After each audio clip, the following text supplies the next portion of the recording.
이런 얘기 진짜 많이 들었어요. 너 이렇게 승진이 빠른 거야. 너 무슨 빽 있어? 속으로 좀 화가 나요. 왜냐면 승진 빠르게 하고 싶은 적 한 번도 없어요. 저는 운이 좋았다고 생각해요. 이상하게 제가 어느 자리에 가면 제 위에 사람들이 그만두거나 다른 데로 가요. 그래서 저는 일을 누가 가르쳐 준 적이 없어요. 제가 다 배웠어요. 혼자 독학했어요. 그게 더 실력이 됐어요. 물론 운도 좋았지만 그 운이라는 것도 노력하지 않으면 못 잡아요. 새로운 일을 맡으면 항상 10시 전에 퇴근 안 하겠다고 생각했어요. 그렇게 선하다를 하잖아요. 이게 그냥 윗사람이 가르쳐주면 그 사람의 한계를 못 벗어나기 쉬워요. 그 사람이 가르쳐준 틀 안에서만 본단 말이죠. 근데 나는 다양한 생각을 하면서 보죠. 이게 뭘까? 왜 이렇게 했을까? 이러면서 보게 되잖아요. 저는 대학을 졸업하자마자 현대그룹의 신입사원으로 입사를 했습니다. 그래서 현대자동차에서 일을 시작했고요. 남들보다 좀 빠르게 인사팀장을 좀 맡아서 하다가 그룹사의 한 두 곳을 가서 회사 설립하는 일 하다가 임원 승진하고 다시 현대자동차로 복귀해서 그룹 기획조정실에서 그룹 인사를 맡았었고요. 그리고 현대자동차 인사 총괄 담당 전무하다가 모비스에 가서 부사장하고 현대차 그룹을 퇴임했습니다. 지금은 제가 하고 싶은 일을 하며 살려고 쉬고 있습니다. 되게 저처럼 이제 좀 약간 빠르게 승진하고 고위 임원까지 간 사람들은 어려움이 없을 거라고 흔히 생각들 해요. 근데 안 그래요. 더 많을 수도 있어요. 저는 일은 항상 자신 있었어요. 어떤 일을 맡겨놔도 제가 부족하면 시간을 더 투자하고 모르면 공부하고 그래도 어려우면 전문가 찾아가서 조언 구하면 되잖아요. 근데 가장 힘든 건 사람이었던 것 같아요. 저하고 생각이 맞지 않는다거나 내가 옳다고 생각하지 않는데 그 길을 가야 된다거나 불필요한 시간을 너무 낭비하게 만든다거나 리더분들이. 근데 그런 거에 때문에 굉장히 많이 힘들었던 적이 몇 번 있었어요.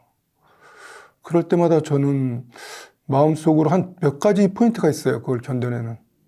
하나는 내가 어차피 월급쟁이 생활을 할 거라면 내가 선택한 회사, 입사하기 몇 년 전부터 생각했던 회사, 그 회사를 가야 되겠다고 해서 왔는데 쉽게 이걸 난 포기하지 않겠다. 차라리 월급쟁이 생활이 내가 맞지 않으면 다른 길을 가겠다라고 저 스스로 약속했던 거, 그게 좀 굉장히 마음속에 강하게 작용해서 견딜 수 있었고요. 또 하나는 하나의 이제 오만한 건데 마음속에 자부심이 늘 있었어요.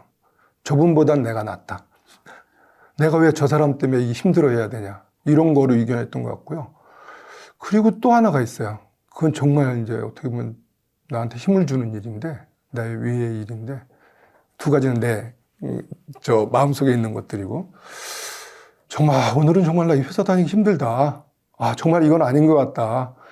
정말 지칠 때 집에 오면 아이들이 막 달려 나오는 거예요. 이제 배를 누르고 들어가면 그때 내가 이러면 안 되지. 그리고 또 이제 아내한테 한 번은 제가 사표 썼다고 거짓말한 적이 있어요. 너무 힘들어서. 그랬더니 아내가 당신이 너무 힘들어하더라. 정말 잘했다. 그 얘기 듣고 내가 울을 뻔했어요. 그랬던 것 같아요. 그 뒤로는 한 번도 그런 생각 안 했어요. 그만두겠다는 생각. 이런 얘기 진짜 많이 들었어요. 현 생활 속에서 너 이렇게 승진이 빠른 거야. 너 무슨 빽 있어? 동기들이. 저는 이제 속으로 좀 화가 나요. 왜냐면 승진 빠르게 하고 싶은 적 한 번도 없어요. 그리고 승진을 안 하겠다고 한 적은 있지만 승진시켜달라고 한 적도 한 번도 없고요. 이러면 더 재수없는 얘기가 되죠. 사람들한테 어떤 사람들 하고 싶어도 몇 번씩 누락하는데 저 녀석은 뭐 때도 안 됐는데 승진하고 뭐 이러니까 저는 운이 좋았다고 생각해요. 이상하게 제가 어느 자리에 가면 제 위에 사람들이 그만두거나 다른 데로 가요. 그런 적이 너무 많았어요. 그래서 저는 일을 누가 가르쳐 준 적이 없어요. 제가 다 배웠어요. 혼자 독학했어요. 그게 더 실력이 됐어요. 그래서 저는 솔직히 한 과장 정도 되니까 모든 인사의 직원들이 무슨 이슈가 생기거나 문제가 생기면 저를 찾아오더라고요. 제가 느끼게 되잖아요. 왜 쟤들이 날 찾아오지? 걔들이 인정한다는 거거든요. 그 원인이 뭘까 생각했더니 저는 대리 때부터 제 사수가 항상 날아가고 그 자리 비었을 때 제가 그 자리를 차지했어요. 그래서 항상 먼저 그 자리를 차지했고, 사원 때 대리 역할하고, 대리 때 과장 역할하고, 과장 때 팀장 역할 했어요, 진짜. 과장 때 어떻게 보면 거의 뭐 팀장, 한 거의 임원급 역할까지 한 적이 있어요. 과장 고참 때. 이상하게 제 운이 그래요. 그래서 일복이 터졌었어요. 근데 뭐, 그 운이 좋았고요, 일단.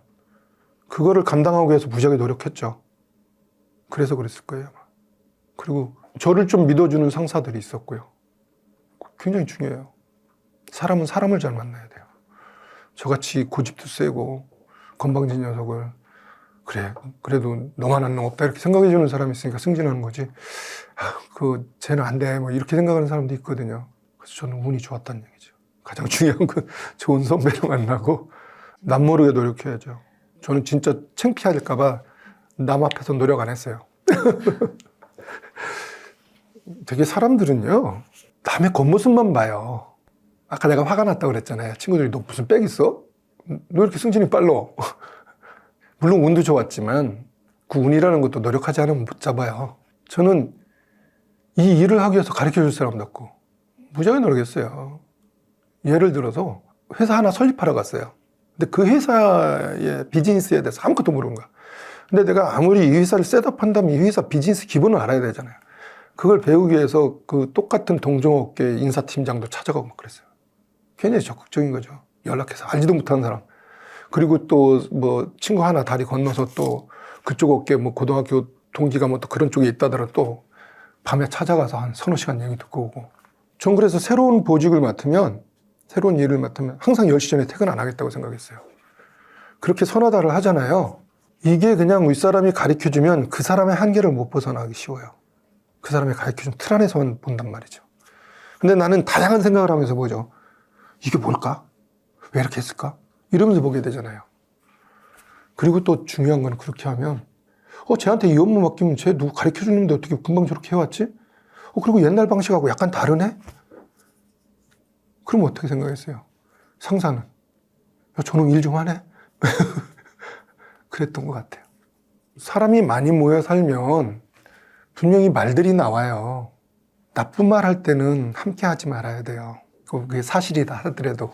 내가 징계위원으로서 냉정하게 회사 일로 판단할 때는 해야 되지만 그냥 사람들끼리 모여서 나쁜 얘기할 때는 함께 하지 말아야 돼요. 듣고 그냥 지나가 버려야 돼요. 그런데 좋은 말 나오면 같이 동조해 줘야 돼요. 그게 다 서로 알게 돼 있어요. 이거는 어떻게 보면 뭐 어디나 사회생활 똑같은 건데 남의 말을 들어줘야 돼요. 내가 얘기할 땐 강력하게 표시하더라도 그건 짧고 강하게 하고 남의 얘기를 많이 들어줘야 돼요. 그 듣는데 거기서 또 뭐 10개 중에 9개가 듣기 싫어도 그냥 9개를 듣는 것처럼 들어줘야 돼요. 하나 좀 안 들어줘. 그래야지 대화가 돼요. 되게 그 까칠한 사람들 있잖아요. 조금 안다고. 자기가 조금 안다고 항상 판단하려고 들고 이러면은 사람은 감정의 동물이잖아요. 그게 쌓이면 어떻게 생각하겠어요? 너 잘났어 임마. 이거 뭐냐면 너 조금 아는 건 인정하지만 너 훌륭하다고는 생각 안 해요. 안 그래요? 같이 일하는 조직인데. 제가 막 정말 일이 바빠서 누가 나한테 물어보러 오면 한 번도 야 다음 얘기하자 막 이렇게 해본 적이 없어요. 아무리 바빠도 일단 들어보고 나 지금 이제 이 일을 마무리하고 다음에 답변 줄게 뭐 이렇게 하는 거하고 야 됐어 그래 듣지 않고 가는 거하고는 엄청난 차이죠. 그런 작은 행동에서 관계는 다 망가지거나 좋아진다고 저는 생각해요. 아주 작은 순간이지만 일단 그 사람 알았어 너무 미안해 무슨 얘기인지 알겠는데 좀 이따 얘기하면 안 될까 뭐 이렇게 하는 거하고 됐어 나 지금 정신없는데 그 얘기 들을 시간 없어 이런 사람도 있거든요. 꽤 정신이 없으니까. 그리고 또 하나는 기본적인 가장 중요한 건 신뢰죠. 관계는 난 신뢰라고 생각해요. 아무리 작은 약속도 지켜야 돼요. 신뢰가 있으려면. 약속을 함부로 하면 안 돼요. 아무리 작은 약속도 야 우리 다음에 밥이나 한번 먹자 하잖아요. 한국 사람들 밥 사주는 놈 하나도 없죠. 그런 약속도 함부로 하면 안 된다고 저는 생각해요. 그런 것들 하나하나가 쌓이면 저 사람은 말을 하면 행동하는 사람이구나. 말과 행동이 일치하는구나. 그러면 모든 관계는 저는 신뢰가 가장 중요하다고 생각해요. 이거는 뭐 직장 내뿐만이 아니라 특히 가족, 친구. 신뢰가 깨지면 다른 건 다 거짓말이에요. 사랑요? 신뢰가 깨지면 사랑은 다 물거품이에요. 아닌가요? 신뢰죠, 사실은. 제가 이제 좀 큰 회사에서 인사 담당 중역을 오래 하다 보니까 뭐 대학이나 외부에서 가끔 특강을 오거나 뭐 사내 특강 같은 걸 많이 해요. 그때마다 질문 나오는 게 그거였어요. 대기업 임원들은 뭐 자기 생활이 없대더라. 뭐 새벽같이 나가서 뭐 밤늦게까지 매일 뭐 일밖에 모르는 사람들 저래서 임원이 됐다더라. 뭐 다 일단 기본적으로 그렇게 생각하고 와서 듣고 있는 거예요. 그럼 저는 뭐라 어떻게 답변하냐면 그렇게 얘기했어요. 내가 일을 열심히 한 건 맞다. 근데 그 일을 즐겼다. 그리고 매 순간 나는 항상 가정이 우선이었지 일이 우선은 아니었다. 절대 시간은 회사에 더 가지고 있을 수밖에 없잖아요, 사실은. 그렇지만 혹시 회사에 애정을 더 쏟았냐, 가정에 애정을 더 쏟았냐, 난 가정에 더 쏟았다. 회사에서 잠깐 시간 비는 날이 되면은 저는 가정을 위해서 늘 생각했어요. 물론 직원들하고 뭐 불러서 이야기도 하고 그랬지만 그래도 시간이 좀 빌 때 있잖아요. 아무리 바빠도. 그러면은 그런 때 항상 우리 큰아이가 이번에 뭐 학교 입학을 하는구나. 선물은 뭐 사줄까? 내일 이번에 우리 와이프 생일이구나. 지난해는 이런 선물 사는데 이번에 무슨 선물 사줄까? 만약에 어디서 뭘 살까? 이런 고민해요. 그 짧은 순간에. 그리고 예를 들어서 새로운 카렌더가 나왔어, 내년도. 이거 뭐 제가 했던 얘기 그대로 하는 거예요. 그럼 카렌더 쭉 보고 5월달에 연휴가 6일이네? 그럼 이때 가족들을 데리고 어딜 갈까? 그걸 6개월 전에 다 짜요. 비행기표 사고 호텔 예약하고 진짜 그랬어요. 그러면 저는 보면 바쁘게 사는 걸 알잖아요, 가족들이. 가족들이 더 좋아하죠. 절대 시간을 집에 많이 가지고 있다고 이 사람이 가정생활 잘하는 건가요? 아닐 수 있죠. 일을 열심히 한다고 가정에 소홀히 한다? 그건 난 잘못됐다고 봐요. 절대 시간의 문제로 일을 열심히 하면 그렇게 이분법적으로 생각하는 건 잘못됐다고 보고요. 내가 정말 이 일을 열심히 하는 게 본질은 어디에 있느냐? 내 가족과의 삶, 행복, 그리고 사회적 성취도 있겠죠, 물론. 근데 난 사회적 성취가 부동으로 따지면 가정보다 사회적 성취 쪽에 있다라고 생각 한 번도 해본 적 없어요. 언젠가는 회사는 그만두고 돌아가야 될 것이라고 생각했지, 집으로.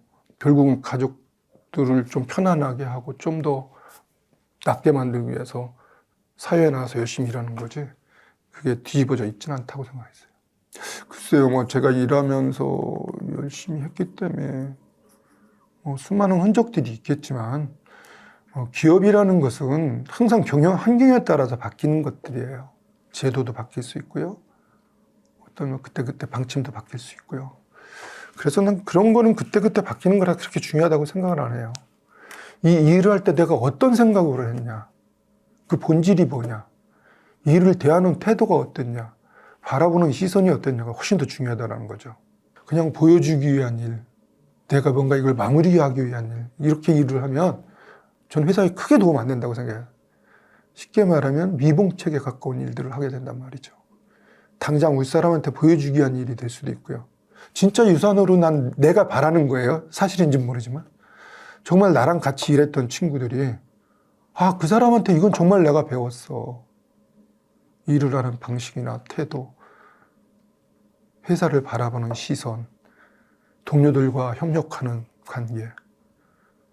당장의 내 이익보다는 좀 길게 보고 내가 당장 힘들어도 이게 옳다는 일을 위해서 참고, 이런 것들이 오히려 저랑 같이 일하는 사람들, 일을 대하는 태도나 마음가짐, 이런 게 훨씬 더 큰 유산이 돼야 된다고 생각해요.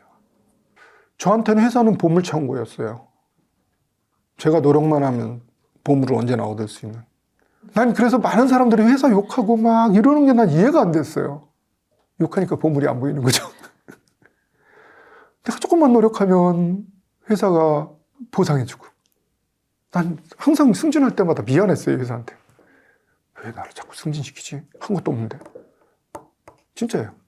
많은 사람들은 자기가 들어오기 전에는 장점만 보다가 돌아서 이렇게 보면 이미 나한테 취한 것은 당연한 거고 부족한 점만 보는 거예요.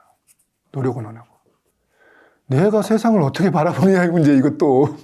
난 우리 딸들도 가끔 회사 생활 너무 힘들어 이러는데 그거 알아요. 나는 안 힘들었겠어요. 근데 그건 순간이어야지 전체적으로 내가 어떻게 회사를 바라볼 것이냐에 따라서 내 일이 즐겁냐 안 즐겁냐가 결정된단 말이죠. 아, 힘들죠. 어떻게 직장 생활이 안 힘들어? 안 힘들면 놀이공원이지. 그죠? 놀이공원은 돈 내고 들어가잖아요. 회사는 돈 받잖아요. 사람들이 생각을 잘못하는 거라고 저는 생각해요. 많은 사람들이 그걸 잊고 살아요. 항상 본질을 보려고 노력해야 되는데 본질은 있고 자기 현상에서 힘들어하는 거예요. 아, 즐거운 놀이공원이지. 그 안에서 즐거움을 찾아야죠. 그래서 제가 리더가 되고 나서 어떻게 하면 이 친구들 즐겁게 해줄까만 고민했어요. 리더가 할 일은 그거다. 그러면 일은 자동으로 된다. 전 진짜 그 생각했어요. 항상. 아까 내가 보물창고라는 건 내가 그냥 그렇게 바라보는 거예요. 그래서 실제 보물창고처럼 생각하고 즐겁게 일하는 것 뿐이에요.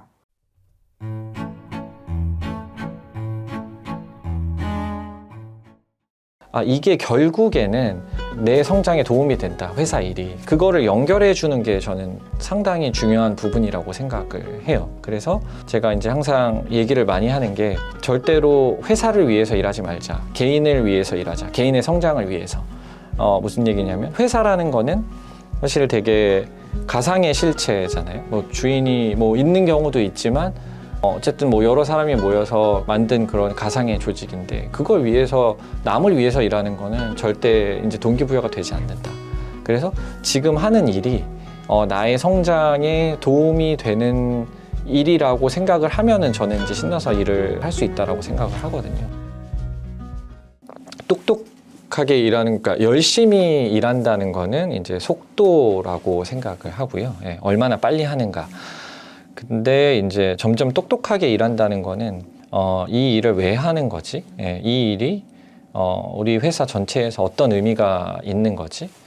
예, 라는 거를 좀 잘 생각하고 하는 게 똑똑하게 하는 거라는 생각이 들어요. 예, 그래서 사실은 속도가 아무리 빨라도 이상한 방향으로 가면 안 되기 때문에 이 방향도 맞고 속도가 빨라야 사실은 이제 결과로 이어지기 때문에 똑똑하게 일한다는 거는 왜를 생각을 많이 해야 된다는 것 같은데, 뭐 상사가 이제 일을 주더라도 가능하면은 이게 진짜로 왜 필요한 건지에 대한 거를 잘 파악하려는, 나이스하게 잘 파악하려는 노력을 좀 하고 그냥 무작정 일하기보다는 그 목적에 맞게 시킨 일이 아니라 이 상사가 이 일을 준 혹은 이 프로젝트가 목적에 맞게 일을 하려고 노력을 하는 게 저는 중요하지 않나라는 생각을 많이 합니다. 지금도 그렇게 하려고 많이 노력을 하고 있고요.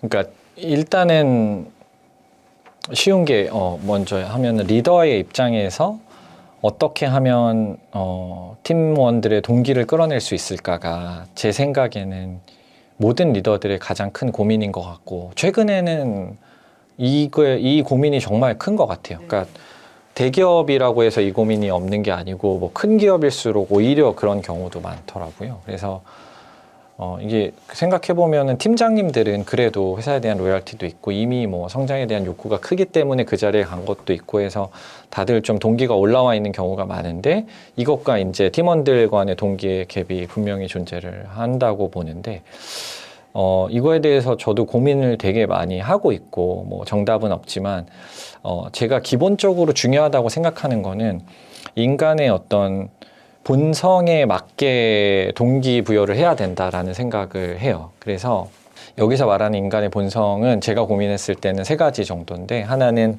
성장, 자유, 기여 세 가지인데요.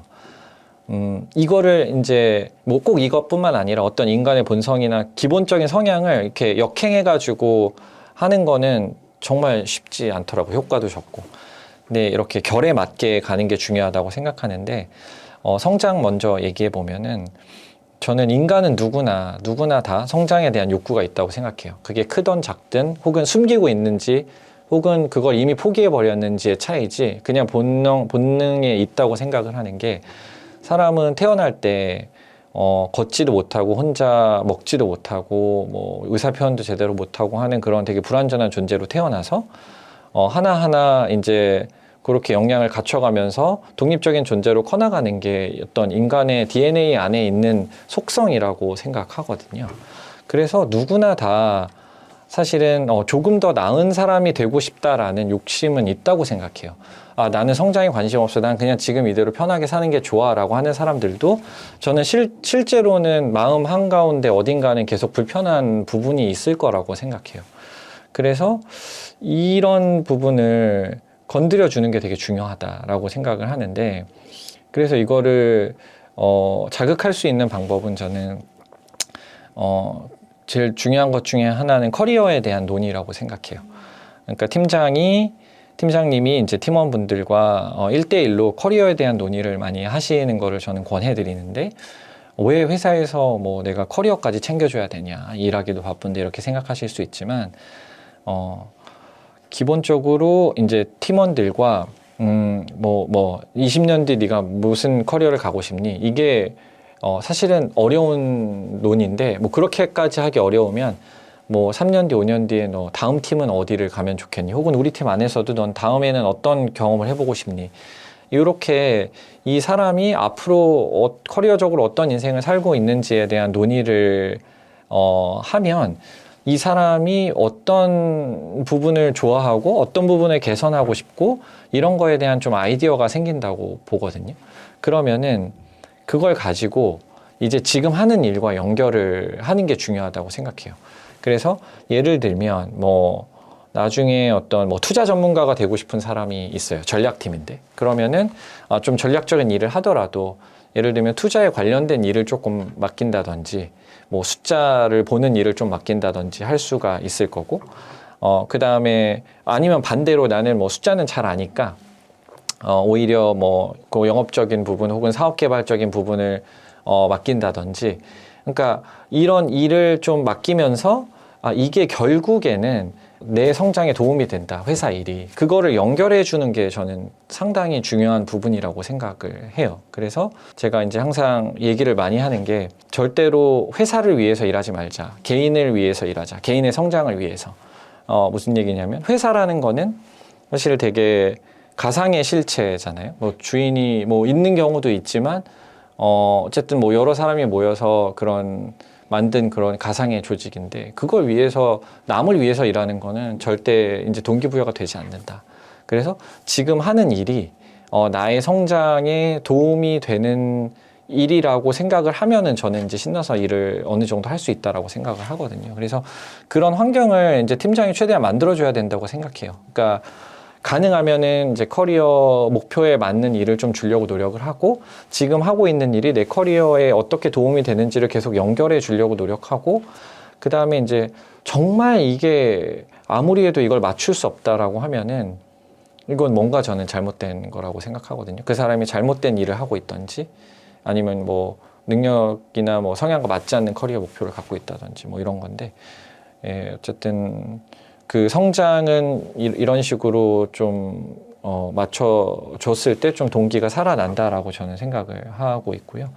그 다음에 뭐 부연하면, 커리어에 대해서 계속 그 관심을 가져주는 것 자체가 그 사람에 대한 관심의 표현이라고 저는 생각하거든요.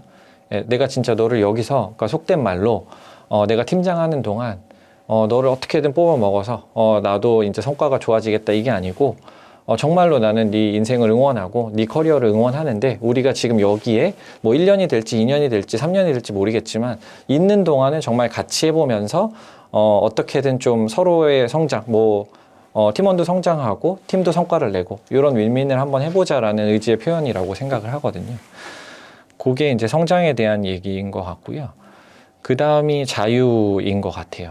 그 자유에 대해서는 인간의 본성이라는 걸 굳이 부연할 필요가 없을 것 같아요. 누구나 시킨 일보다는 자발적으로 하는 일을 더 신나서 하기 마련이잖아요. 같은 일을 하더라도. 그래서 좀 자유롭게 일하는 환경을 만들어주는 게 저는 되게 중요하다라고 생각하는데, 근데 생각해보면 사실 조직이라는 데는 위계가 되게 명확하게 있는 곳이잖아요. 그리고 되게 짜여진 틀 안에서 일을 할 수밖에 없고, 근데 어떻게 자유롭게 일을 할 수 있느냐라고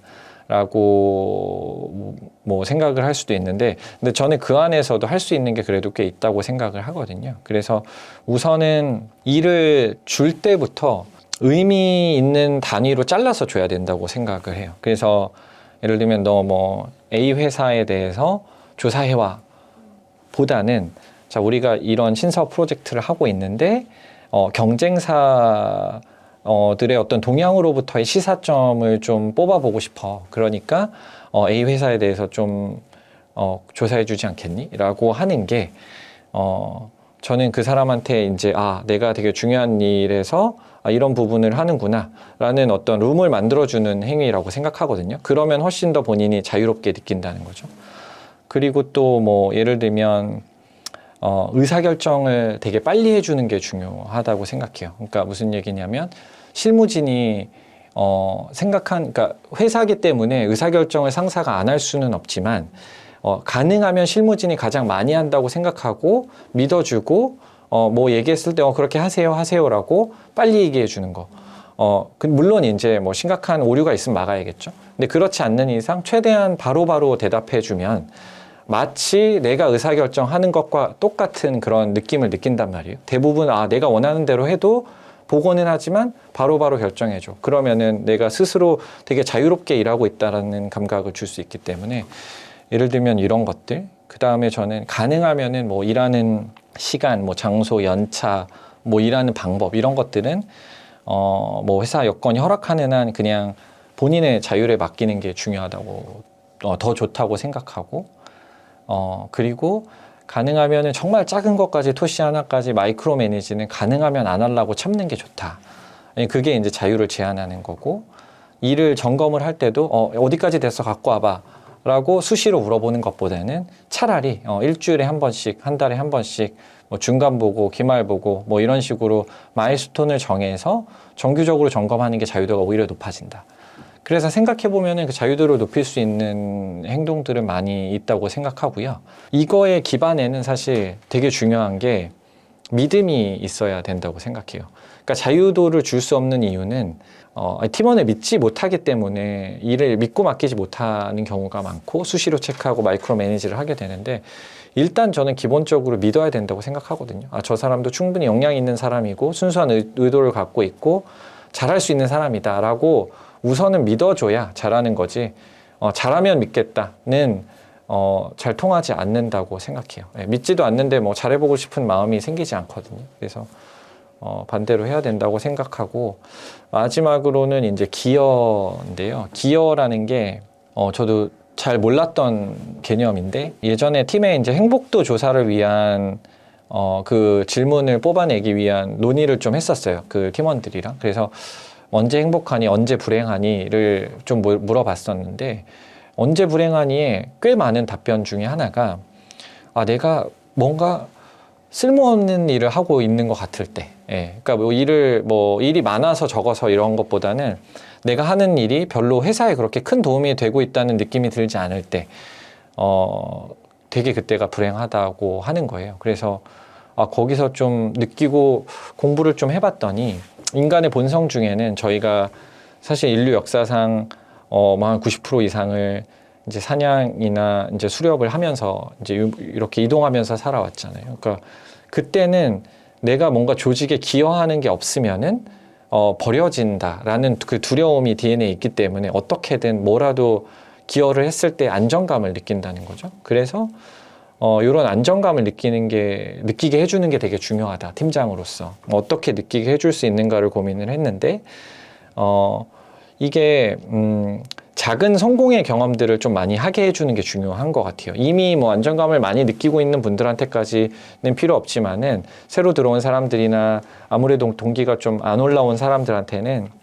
일을 좀 잘게 쪼개서 줘서 성공을 할 수 있게 좀 도와주고 성공했을 때 좀 다른 사람들이 있는 데서 크게 인정해주고 더 나아가서 하면 좋은 게 마치 내가 그 사람의 에이전시 같이 어딜 가든 이 사람은 이런 게 장점이다, 이런 거 잘하더라, 이렇게 좀 얘기를 하고 다닌다라고 하면은 저는 이제 그 사람이 내가 회사에 그래도 기여하고 있구나라는 느낌을 더 크게 가져갈 수 있을 것 같아요. 그래서 어려운데 그래도 팀장이 그 팀원들의 동기를 끌어올리기 위해서 할 수 있는 행동들은 저는 많이 있다고 생각해요. 절대 단기간에는 안 되고, 근데 저는 뭐 지속적으로 노력하면은 충분히 가능하다는 거를 실제로 경험을 많이 했기 때문에 저는 꼭 확신을 갖고 가능하다고 말씀드리고 싶습니다. 네. 조금 풀어서 얘기하면은 기본적으로 사람이 정말 중요하다라는 생각을 강하게 가지고 있거든요. 예, 왜냐면은 너무 당연한 얘기인데 모든 일은 다 사람이 하고 기업에서도 사실은 뭐 돈도 중요하고 뭐 기술도 중요하고 시스템도 중요하지만 결국에 그 뭐 투자금을 받아오는 것도 기술을 개발하는 것도 시스템 만드는 것도 다 사람이기 때문에 좋은 사람을 회사가 이렇게 가지고 있고 키워내고 할 수 있느냐 없느냐가 저는 그 회사의 성공에 그냥 거의 2등과 차이 많이 나는 1등 요소라고 생각이 되게 강하게 있거든요. 그 팀에서도 마찬가지라고 생각하고, 그러니까 그래서 저는 이제 팀원의 성장이나 이제 그 사람들이 얼마나 모티베이트 돼가지고 열심히 하는가가 정말 기업의 성장에 있어서는 가장 중요한 요소라고 생각을 합니다. 근데 이제 그런 거를 강조를 하다 보면 회사에서 보기에는 쟤 너무 이렇게 성과도 중요한데 사람만 너무 본다 이렇게 볼 수도 있잖아요. 그래서 성과가 안 중요하다는 게 아니고요. 성과도 당연히 중요해요. 성과도 당연히 중요한데 성과는 사실 보시면은 회사에서 뭐 KPI다, 뭐 인사평가다, 뭐 주간 보고 월간 보고 뭐 이런 걸로 되게 촘촘하게 관리를 하는 시스템이 되어 있잖아요. 그래서 혹은 뭐 내가 성과가 조금만 떨어져도 바로 상사의 압박이 들어올 거고 그게 지속되면은 뭐 그 팀장 자리를 계속 할 수 없겠죠.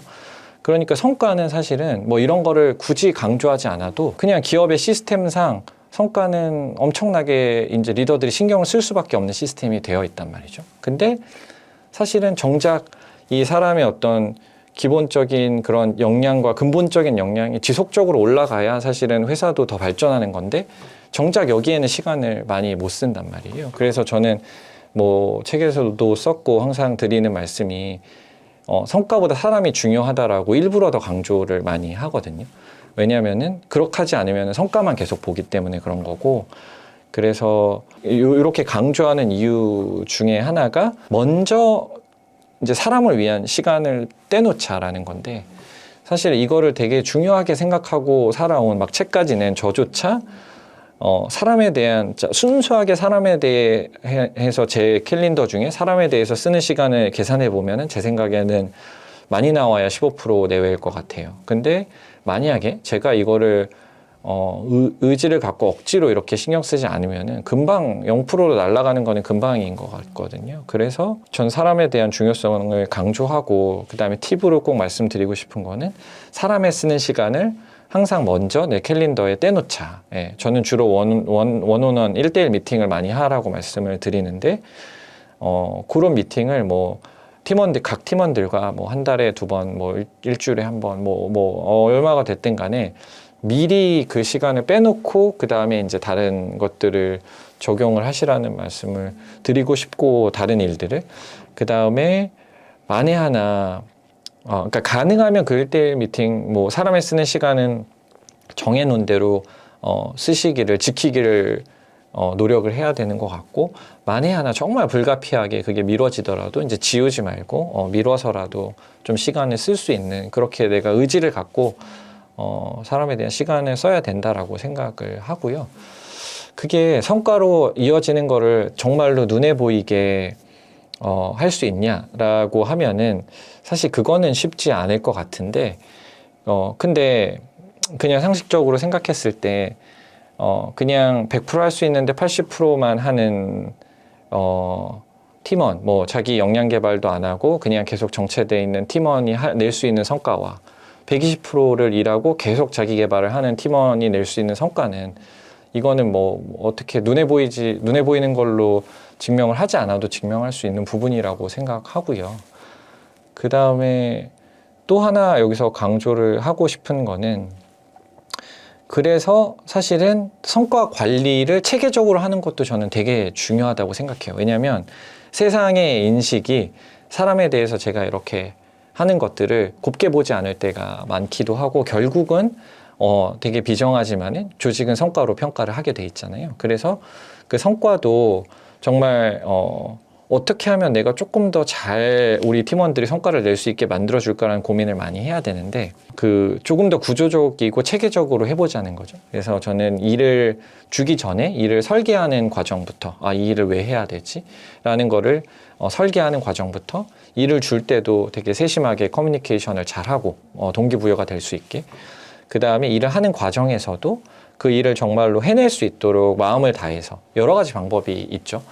좀 도와주고 뭐 갈등이 있다면 해결해주고 혼자 이렇게 푸시하기 힘든 일이 있다 그러면은 같이 나서서 도와주기도 하고 이렇게 최선을 다해서 지원을 하고 해서 이 우리 팀원이 정말로 성과를 내는 과정을 그냥 뭐 일 주고 뭐 다 되면 가져와 해서 또 뭐 피드백 주고 이런 것보다는 그 과정을 되게 체계적으로 관리할 수 있는 역량도 중요하다라고 생각합니다. 네, 네.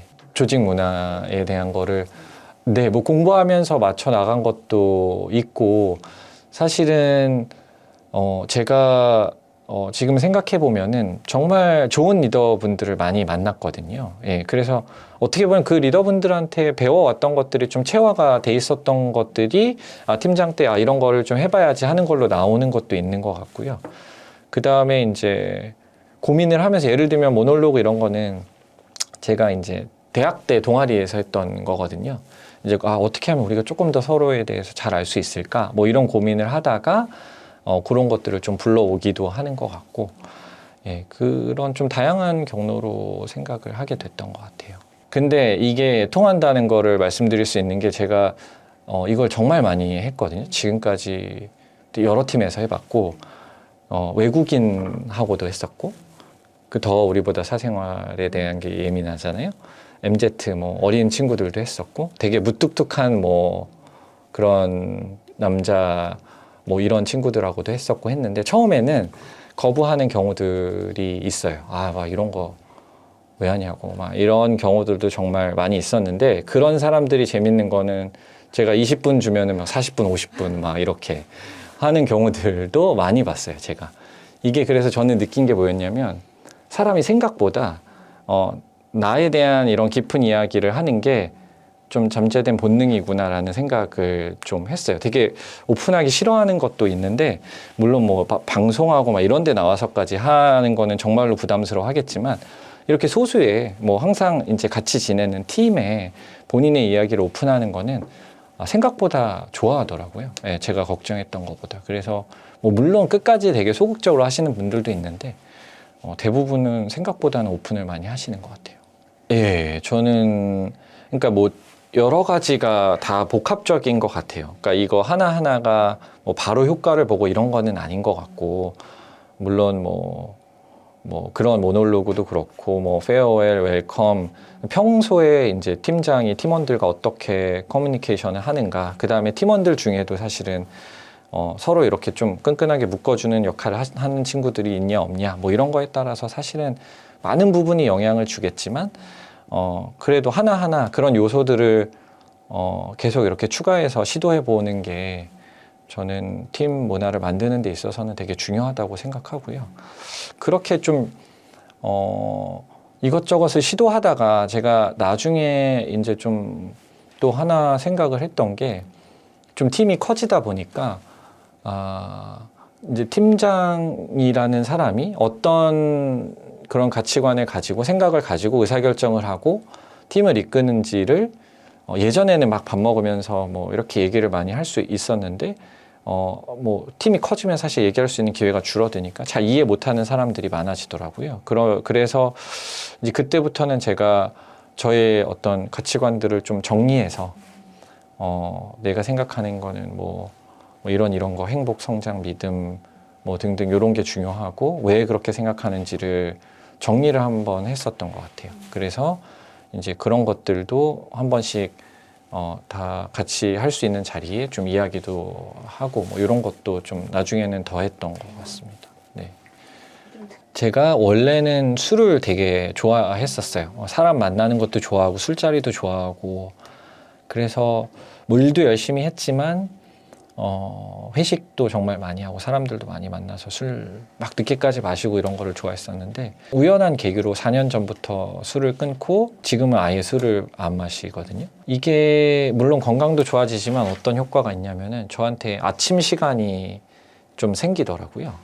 물론 이제 밤에 약속도 점점 덜 하게 되고 그러니까 일찍 들어오는 것도 있고 일찍 잘 수 있고 아침에 사실은 일어날 수 있다 해도 맑은 상태가 아니라서 뭔가 뭐 글을 쓴다거나 책을 본다거나 이런 일은 힘든데 이게 술을 끊고 나니까 아침에 저한테 시간이 많이 확보가 되더라고요. 그리고 그 당시에 제가 구본영 선생님한테 이제 빠져가지고 그 책을 많이 봤는데 구본영 선생님 강하게 주장하셨던 게 뭐 직장을 다니더라도 하루에 1시간, 2시간 정도는 적어도 본인을 위한 시간을 좀 빼서 써야지 뭐 직장을 위해서는 그렇게 열심히 하면서 본인을 위해서 이렇게 투자를 안 하면 되겠냐 이런 얘기를 들으면서 영향을 많이 받았어요. 그래서 예전 같으면은 뭐 술로 이렇게 시간이 생겼다고 하면 술 끊는 걸로 일을 했을 거예요. 그래서 어쩌다 일찍 뭐 5시, 6시, 7시에 나가는 날도 저는 그때부터 일할 시간 생겨서 좋다고 생각하고 뭐 일부터 했었거든요. 예전에도. 근데 요 책을 쓰고 강의를 하는 시기에는 아침에 일어나서 그러니까 적어도 그러니까 회사를 빨리 가서 운동하고 그 다음에 1시간 반에서 2시간 정도는 요 책을 쓰고 강의안을 만들고 뭐 책을 보고 연구를 해야지 이걸 또 할 수 있으니까 그런 시간으로 되게 썼던 것 같아요. 예. 그러니까 전에 없던 시간이 저한테 이제 생긴 거죠. 예. 그래서 그 아침에 집중하는 그 몇 시간, 예. 그 다음에 이제 주말 아침도 사실은 컨디션만 잘 유지하면 주말 새벽이 또 딱 제 시간이 되니까 그 시간을 이제 업무 이외에 다른 거를 하는 데는 많이 활용을 했던 것 같아요. 예. 근데 저는 그렇게 이제 스스로 자기 개발하는 사람이 좀 더 열정적으로 일도 잘 한다고 생각하거든요. 그래서 이제 그런 부분을 회사에서도 좋게 볼 수 있는 부분이 아닌가 이렇게 생각합니다.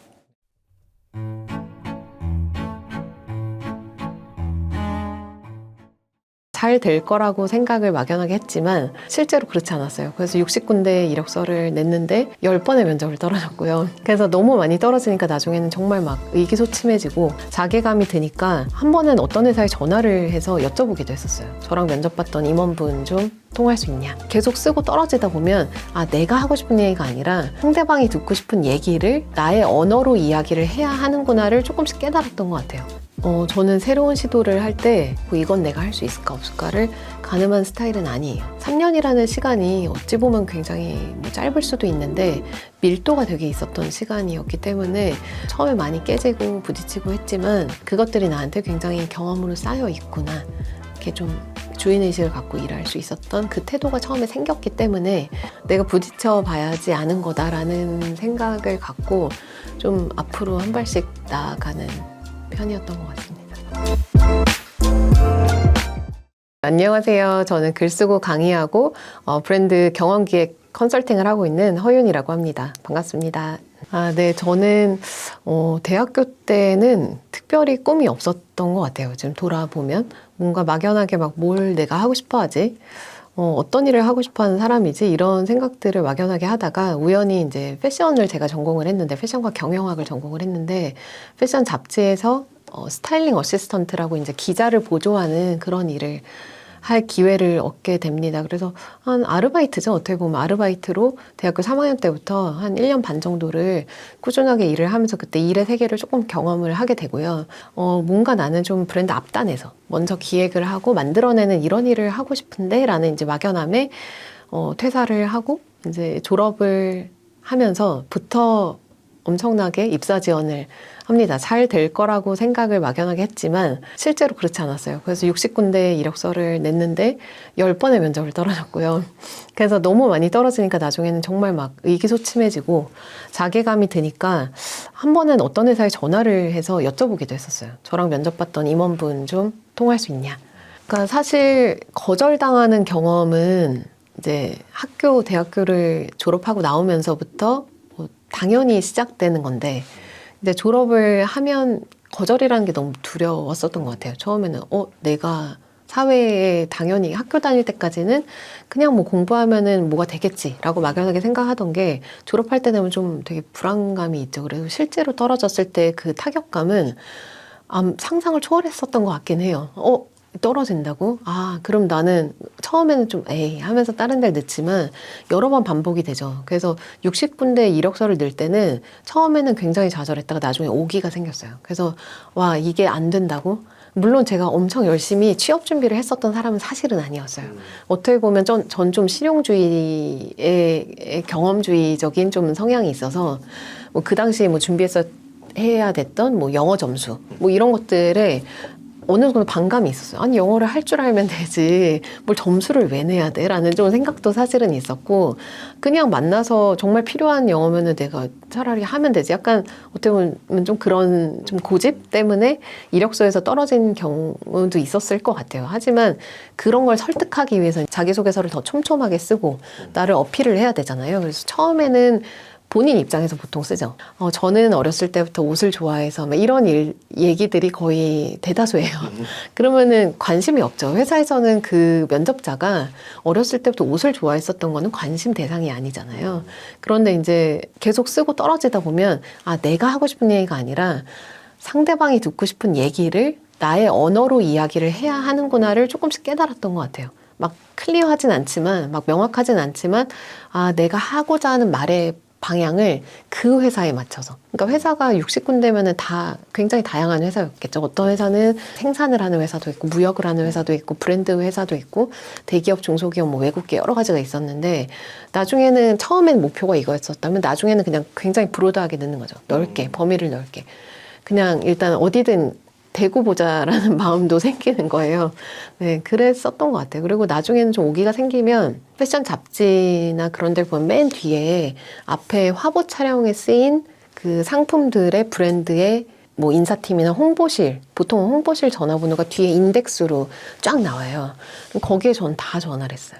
그냥 맨땅에 헤딩을 하자. 그럼 별로 두렵진 않았어요. 그래서 뭐 전화해서 혹시 사람 안 구하냐. 그럼 되게 황당하죠. 그 홍보실에서는 본인들은 뭐 잡지에 상품을 낸 건데 그러면 뭐 이러다가 뭐 어디로 연락해 보세요. 뭐 이런 것도 있고 그냥 끊는 데도 있고 뭐 아닌 데도 있고 뭐 안 되면 어때요? 그냥 일단은 두들겨 보는 거죠. 그렇게 했던 것 같아요. 그래서 제가 왜 떨어졌는지 알고 싶습니다. 이런 이야기도 이제 할 정도로 좀 절박했는데, 운이 좋게도 한 11번째 회사에 면접을 봤는데 그 회사에 이제 합격을 이제 하게 됩니다. 굉장히 이제 기분 좋게 딱 들어갔는데 저 빼고 거의 다 학벌이 굉장히 막 인류대 출신들인 거예요. 그래서 전 좀 의아하게 왜 사장님이 나를 왜 뽑았을까라는 그런 불안감과 한편에는 난 진짜 잘해야 되겠다. 정말 여기서 지고 싶지 않다라는 그때 좀 나 잘해보고 싶다라는 생각을 대학교 졸업하고 이제 입사에 많은 좌절을 겪으면서 들어간 첫 회사에서 그런 마음을 처음으로 갖게 되는 것 같아요. 제가 그 입사했던 첫 회사 면접을 볼 때 저를 제외하고 10명의 또 면접자가 있었어요, 실제로.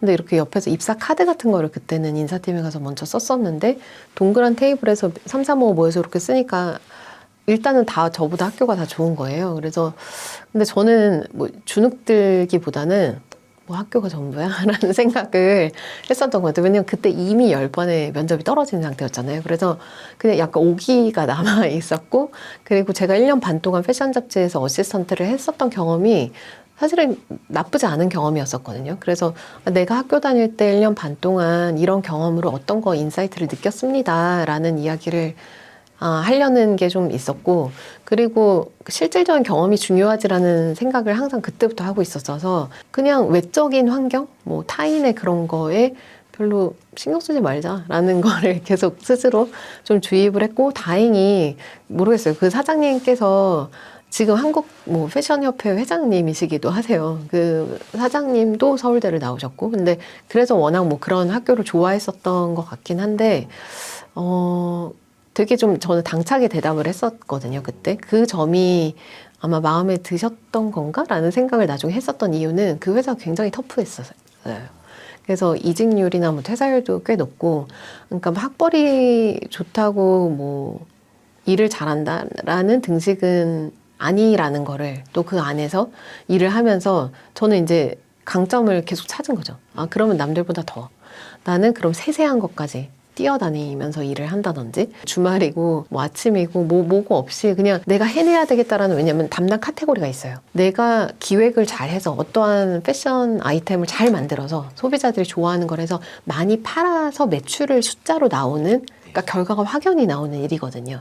그러다 보니까 일을 잘한다는 게 명명백백하게 나타날 수밖에 없잖아요. 그러니까 거기서 약간 더 내가 지지 않을래? 처음부터 잘하진 않았죠. 당연히 저도 많이 깨지고 뭐 품평회라는 걸 해요. 보통 패션에서는 이런 다음 시즌에 뭐 이런 옷을 팔 겁니다 하고 앞에 나가서 이제 소개를 몇십 명 앞에서 하는데 그때 막 사장님이 엄청 또 독설가셨어요. 그래서 뭐 그게 팔리겠어? 뭐 이런 이야기를 하시는데 진짜 처음에는 눈물이 찔끔 나더라고요. 화장실 가서 엉엉 운 적도 있어요. 그러선 다짐을 하죠. 난 못해 이게 아니라 내가 진짜 하고 만다. 그냥 약간 그런 내가 하고 만다. 그래서 뭐 아침에 회의 시간에는 뭐 남들보다 뭐 당연히 더 일찍 출근해서 모든 데이터 제가 운영했던 아이템이 뭐 예를 들면 50개면 그 50개 아이템이 지난주 동안 사이즈별로 컬러별로 어디서 어떻게 팔려서 얘가 재고가 어떻게 되어 있는지 데이터를 진짜 매일매일 거의 외우다시피 봐요. 보고 그리고 사람들이 뭘 좋아하는지를 당연히 알아야 되니까 주말에는 매일 돌아다니면서 그걸 보고 그러니까 거의 뭐 밤 12시면 집에 간 적이 없을 정도로 완전 갈아 넣어서 일을 해야지만 살아남을 수 있는 회사 분위기긴 했어요, 사실. 뭔가 본인 논리가 되게 서야 되는 거죠. 나는 이 상품을 왜 기획했고 이게 이래서 딴 데서 어떻게 팔렸고 현상 데이터에 대한 정확한 이해를 이제 담당 MD가 하고 있고 그리고 어디서 뭔가 공격이 회의 시간에 들어오면 그걸 제 논리로 얘기해야 되고 뭐 그런 트레이닝을 계속 했었던 것 같아요. 사실 뭐 늦게까지 일하고 야근하고 일을 많이 한다고 뭐 열정이 있고 뭐 그렇다고 생각은 안 해요. 또 시대 상황이 많이 바뀌었고 하지만 뭐 안 그런 회사도 있지만 여전히 또 갈아 넣어서 하는 회사들도 많고 그 회사마다 좀 요즘 차이가 많이 있잖아요. 근데 저는 한 번도 그러니까 회사 생활 꽤 오래 했음에도 불구하고 한 번도 제 일을 회사원처럼 했었던 적은 없는 것 같아요. 그러니까 소위 그냥 이거는 회사에서 나한테 시키는 일이지 나는 이 정도의 돈을 받으니까 나는 여기까지만 내 일이야. 나는 그 다음 결과는 글쎄 난 잘 모르겠어. 여기까지 내가 연봉을 받았고 나의 근무 시간은 9 to 6니까 여기까지만 할래라는 사고방식 자체를 안 가질 수 있었던 이유는 그냥 내 일이라고 생각했어요. 내 일. 그러니까 어떻게 보면 뭐 주인의식? 그러니까 그냥 오너십 같은 거를 내가 하는 일이니까 이게 뭐 회사에서 시킨 일이든 회사를 원의 역할로 일을 하든지 가는 그거는 부차적이었었고요. 근데 제가 선택한 거고 어쨌든 제가 이 일을 하는 동안은 이건 내 자존심이다. 이건 내 자존심을 걸고 한다라는 게 있었어요. 그리고 사실 업무 특성상 뭐 이게 그냥 일반적인 뭐 지원부서의 사무직이나 이런 거면 좀 얘기가 다를 수도 있는데 업무 특성상 제가 굉장히 이렇게 뭔가를 끌고 가면서 리딩을 해야지만 이 업무 결과가 잘 나오는 일이거든요. 기획이라는 일이 특히나 MD라는 일이 뭐 여러 부서랑도 커뮤니케이션을 해야 되고 정말 소비자에 대해서 계속 생각을 한켠에 하고 있어야 되고 하니까 그냥 뭐 주어진 거를 이렇게 쳐내는 정도로는 아웃풋이 좋을 수가 없는 일이라서 욕심이 좀 나는 부분을 그거를 그냥 정말 자기 일이라고 생각했던 것 같아요. 그래서 그러지 않았을까 싶습니다. 그래서 그러면서 뭐 3년 동안 다이나믹하게 일을 했고 그러니까 상품 기획도 하고 뭐 디자인도 하고 오더도 하고 뭐 재고 관리도 하고 정말 어떻게 보면 브랜드의 처음부터 끝까지 물류창고 가서 뭐 재고 하나하나 점검까지 할 정도로 매장 가서 판매도 하고 막 모든 일을 다 하면서 되게 일을 탄탄하게 많이 잘 배웠고요, 덕분에.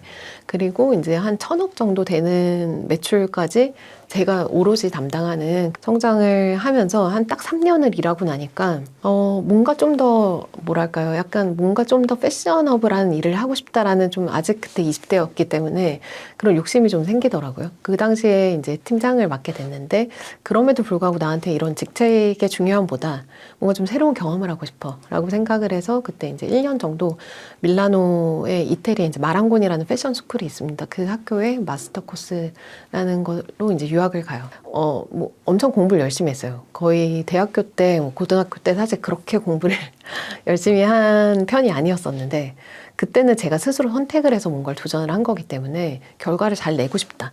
그러니까 내가 스스로 선택했기 때문에 잘해보고 싶다. 이거를 계속 좀 이어갔던 것 같아요. 그러다 보니까 처음으로 막 정말 밤을 새서 공부를 하고 뭐 그렇게 돈이 넉넉해서 간 게 아니었기 때문에 막 항상 샐러드 도시락 싸가지고 다니면서 뭐 도처가 공부할 때거든요. 막 명품 샵도 공부거리가 되고 뭐 미술관, 박물관 뭐 저렴한 가격에 그런 이제 오페라를 끊어서 뭐 보기도 하고 뭐 여러 가지 경험을 어쨌든 하고 그걸 근간으로 이제 돌아와서 삼성에 입사를 하게 됩니다.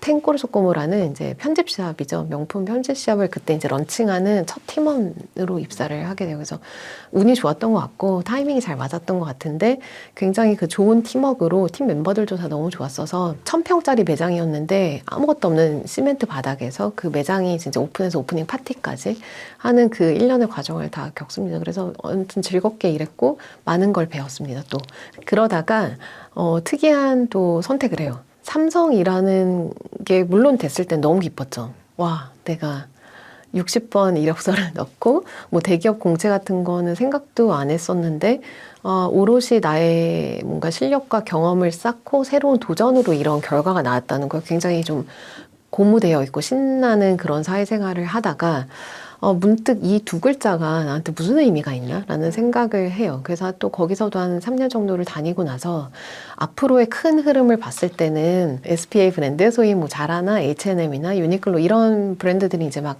한국에 들어와서 크게 비즈니스를 하기 시작하던 때였었거든요. 그래서 그때 앞으로 왠지 우리나라 패션 비즈니스가 이렇게 좀 이동할 것 같아 라는 생각으로 과감한 도전을 하는데 세일즈 쪽으로 옮깁니다. 왜 그랬냐면 MD를 이미 뽑았다고 했어요. 그 제가 이제 런칭하려는 그런 글로벌 SPA 브랜드가 막 한국에 들어오려던 참이었고 또 오픈 멤버를 모집하는 참이었는데 이미 MD는 뽑았다라고 하니까 아 그러냐 그런데 물어보니 회사에 이제 내부 채용 시스템이라는 게 있어서 매장 경험을 하는 게 굉장히 중요한 자기들의 이제 조직 문화고 그게 매장 경험을 해야지만 본사에 있는 이제 직무를 할 수 있다라는 게 회사의 또 HR 시스템이었는데 그 자체가 굉장히 오픈마인드고 매력적으로 느껴졌어요.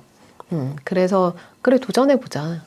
글로벌 브랜드고 연간 매출이 당시에 한 22조 정도 하는 꽤 큰 브랜드였었거든요. 그래서 세일즈는 어떻게 보면은 중요한 역할이니 이걸 배우는 것도 나한테 큰 도움이 될 거야 라는 생각으로 이제 도전을 했는데 트레이닝을 4개월 내내 홍콩에서 호텔 생활을 하면서 받았어야 됐거든요. 근데 이직하는 게 합격이 된 순간 제가 임신인 거란 거예요.